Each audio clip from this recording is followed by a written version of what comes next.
O título da nossa mensagem de hoje é Entrai pela Porta Estreita, baseado em Mateus 7, 13 e 14, palavras do Senhor Jesus Cristo, que assim declarou: Entrai pela porta estreita, porque larga é a porta e espaçoso o caminho que conduz à perdição, são muitos que entram por ela. E porque estreita é a porta e apertado o caminho que leva à vida, e poucos há que a encontrem. Entretanto, o ecumenismo ensina que todas as religiões são boas, que todas conduzem ao mesmo fim, a salvação de seus adeptos. Assim, não há diferença entre religiões, porque, segundo ainda afirma, não existem religiões falsas nos dias atuais. Jesus, porém, não ensinou que todas as religiões são boas, antes que só existe uma porta, um caminho que conduz aos céus, e mais, condenou abertamente aos líderes religiosos de seus dias, afirmando que tais pessoas não entravam no reino e não deixavam ninguém entrar. É o que nós lemos em Mateus 23, versículos 13 a 15 e versículos 25 a 33. Convém que leiamos a Bíblia Sagrada para deixar claro aos nossos ouvintes que nós estamos aqui formulando doutrinas baseadas em nossas considerações, mas apenas repetindo ou analisando o que diz a Bíblia Sagrada. Capítulo 23 do Evangelho segundo Mateus, versículo 13 em diante, nós lemos o seguinte: Mas ai de vós, escribas e fariseus hipócritas, pois que fechais aos homens o reino dos céus, e nem vós entrais, nem deixais entrar aos que estão entrando. Ai de vós, escribas e fariseus hipócritas, versículo 14, pois que devorais as casas das viúvas, sob pretexto de prolongadas orações, por isso sofrereis mais rigorosos juízos.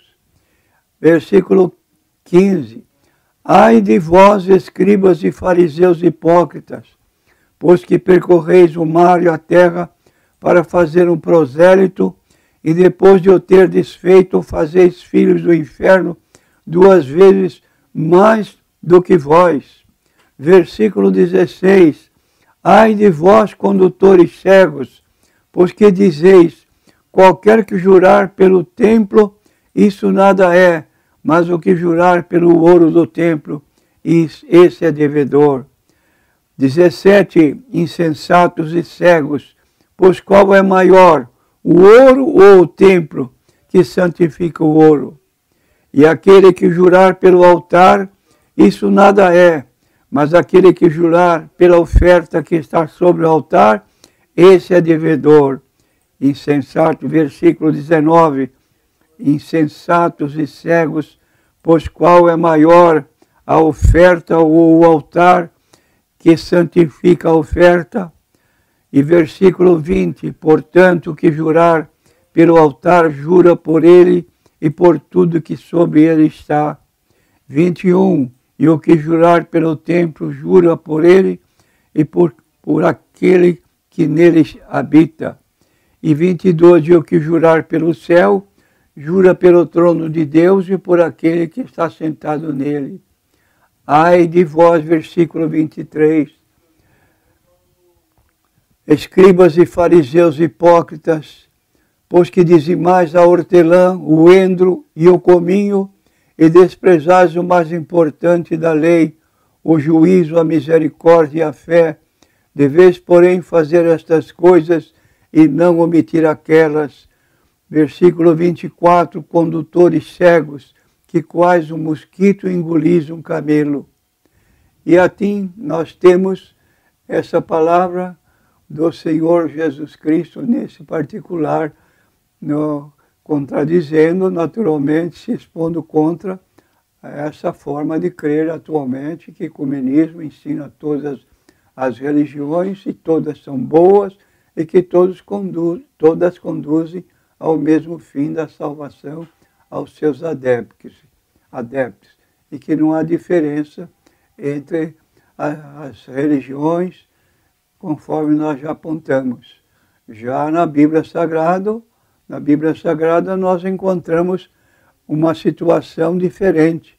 E aí, continuando ainda a leitura desse mesmo capítulo 23, nós lemos que Jesus aponta: ai de vós, versículo 25, ai de vós, escribas e fariseus hipócritas, pois que limpais o exterior do copo e do prato, mas o interior está cheio de rapina e de iniquidade.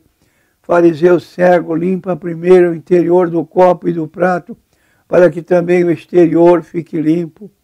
27. Ai de vós, escribas e fariseus hipócritas, pois que sois semelhantes aos sepulcros caiados, que por fora realmente parecem formosos, mas interiormente estão cheios de ossos de mortos e de toda imundícia. 28. Assim também vós exteriormente pareceis justos aos homens, mas interiormente estáis cheios de hipocrisia e de iniquidade. 29. Ai de vós, escribas e fariseus hipócritas, pois que edificais os sepulcros dos profetas e adornais os monumentos dos justos, e dizeis: se existíssemos no tempo de nossos pais, nunca nos associaríamos com eles para derramar o sangue dos profetas. E assim, vós mesmo testificais que sois filhos dos que mataram os profetas. Enchei vós, pois, a medida dos vossos pais. E concluindo então: serpentes, raça de víboras, como escapareis da condenação do inferno? Então existem 11 grandes religiões e cerca de 6.000 seitas, muitas coisas realizadas em nome da religião não são agradáveis a Deus.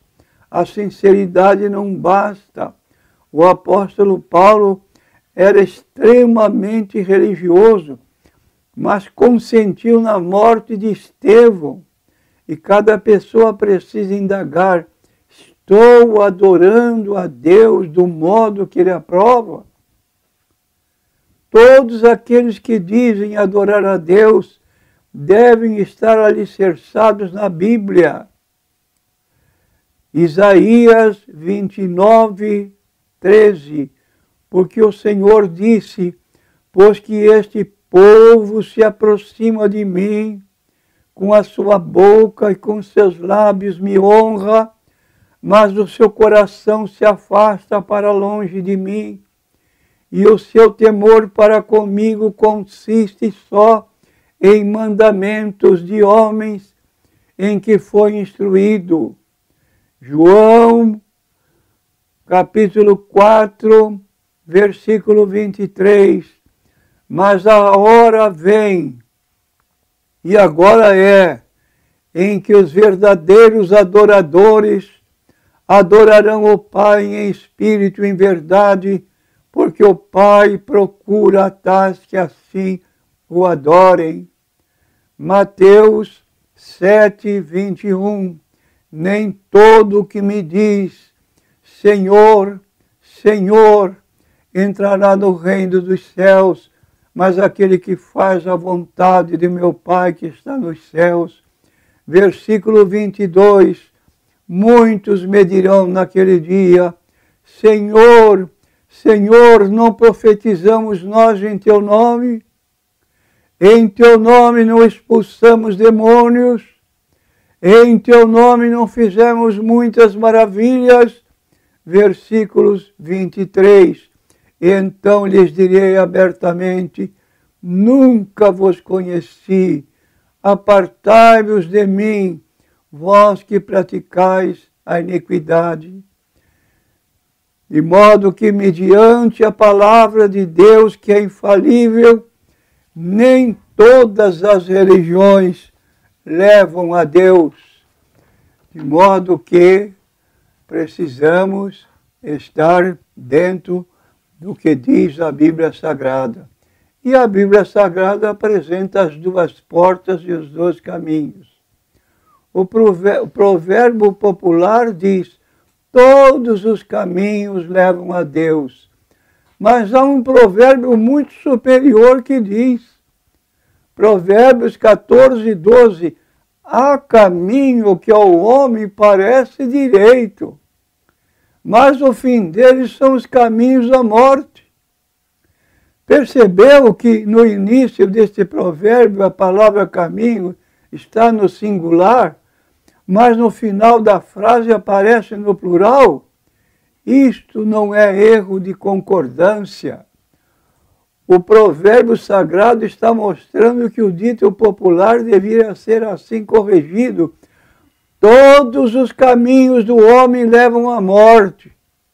Isto porque os homens costumam julgar como certos seus próprios caminhos, mas na verdade toda esta criatividade religiosa que não veio da palavra de Deus ou está em contradição a ela, ou são caminhos que levam à morte.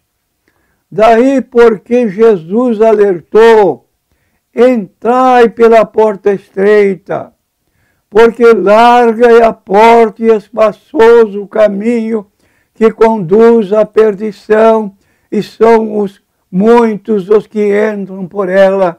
Mateus capítulo 7, versículo 13. Os caminhos criados pela imaginação humana são frequentados pela maioria e levam diretamente a uma porta larga e convidativa, com neões coloridos que acendem e apagam, cartazes chamativos e muitas pessoas que parecem felizes. A porta é muito atraente. Quem fica diante dela imagina que lá dentro há muita vida, mas todos os que entram pela porta larga, segundo a Bíblia Sagrada, encontram a morte. E porque estreita é a porta e apertado o caminho que conduz à vida, poucos são os que a encontram. Mateus 7, 14. Nenhum atrativo há nesta pequena porta. Parece até tenebrosa.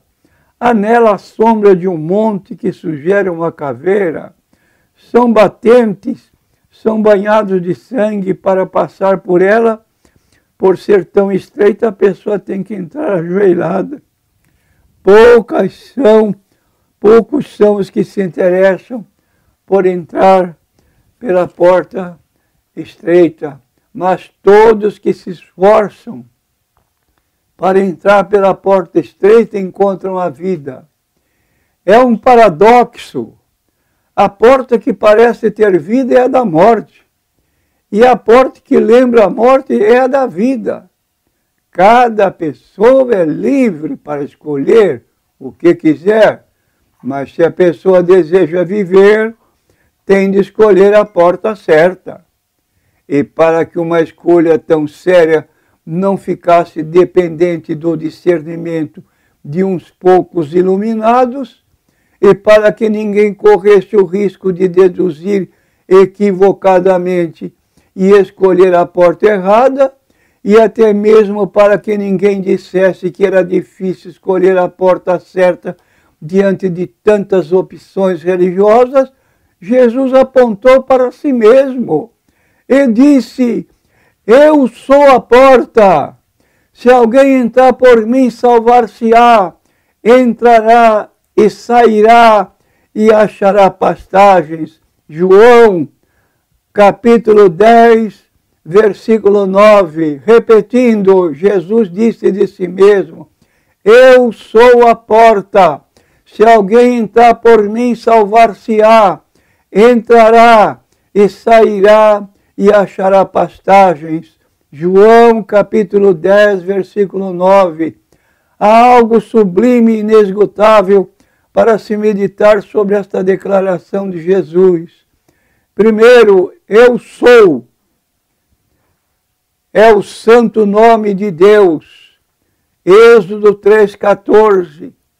Na sua última noite de vida, Jesus ouviu o discípulo Filipe lhe pedir em nome de todos: Senhor, mostra-nos o Pai.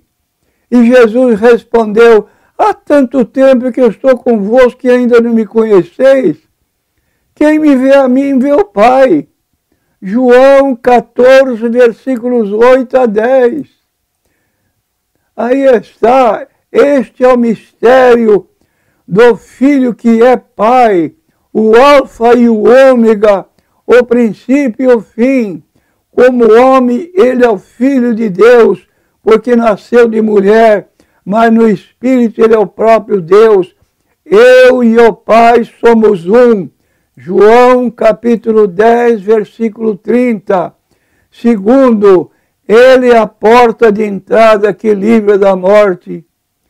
Há anos atrás, o povo escravizado no Egito só se livrou daquele estado de perdição quando entrou pela porta do Cordeiro, sem defeito e sem mancha, sacrificado à tarde, cujo sangue foi aspergido nos madeiros da porta da casa. Salvos da morte, libertos da escravidão, saíram do Egito para os pastos da terra prometida, tendo o bom pastor à frente do rebanho. No Egito estiveram presentes as figuras do Cordeiro, da porta, do bom pastor.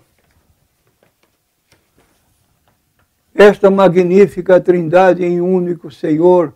Êxodo capítulo 11 e capítulo 12, versículos 1 a 51. Tudo aquilo apontava para Jesus, o Cordeiro de Deus, que foi sacrificado à tarde, e seu sangue puro, santo e imaculado, banhou o madeiro, para que todo aquele que nele crê não pereça, mas tenha a vida eterna. Texto áureo da Bíblia, João 3,16. Deus amou o mundo de tal maneira que deu seu Filho unigênito para que todo aquele que nele crê não pereça, mas tenha a vida eterna. Não, Deus não enviou seu Filho para condenar o mundo, mas para que o mundo fosse salvo por ele. Quem nele crê não é condenado, mas quem não crê já está condenado. Terceiro, ele é a porta de saída. Os que entram através de Jesus se salvam e saem para desfrutar da verdadeira liberdade e fartura. Se você está sem saída, entre por Jesus. O Senhor nunca aprisiona ninguém, pelo contrário, livra da morte, salva, dá perfeita liberdade e vida de verdade.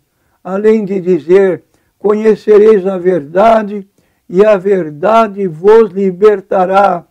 Ele também disse: se o Filho vos libertar, verdadeiramente sereis livres. João capítulo 8, versículos 32 a 36. O Novo Testamento está em concordância total com o Velho, e no último capítulo do Novo há uma declaração final muito incisiva que nos revela três coisas. Bem-aventurados aqueles que lavam as suas vestiduras no sangue do Cordeiro, para que tenham direito à árvore da vida e possam entrar na cidade santa celestial pelas portas. Apocalipse 22, versículo 14. Aí está, meu prezado ouvinte. Você está diante de duas portas e dois caminhos. Saia desse provérbio popular: todos os caminhos levam a Deus. Escolha o caminho certo. Jesus disse: eu sou o caminho. O caminho.